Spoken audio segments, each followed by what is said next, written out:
လူတယောက်ရဲ့ကောင်းွက်ကြီးပဲလိုချင်လို့တော့မရဘူးရဲ့ဒွန်တွေ့တဲ့ဆိုကွက်လဲပါမယ်အောင်ဝင်ခွင့်ကြဆုတောင်းသမျှပြည့်စုံအောင်ပဲဖယားမမစွမ်းနိုင်ဘူးနိစ္စတာနဲ့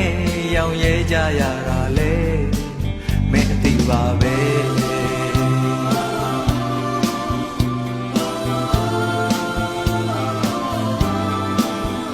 ကြောက်တိုင်းအပြစ်ကလေးတော့ရှိတယ်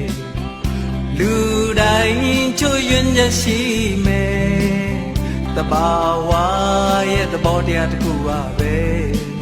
ပုံစံတစ်ခုတည်းစွတ်တင်တွတ်နေရင်ငကိုရှိရင်ဆွဲကုန်ရင်ပြက်စီမဲ့အရေးပြန်ငဲ့ကွက်တဲ့နာလေမင်းအတီးပါပဲ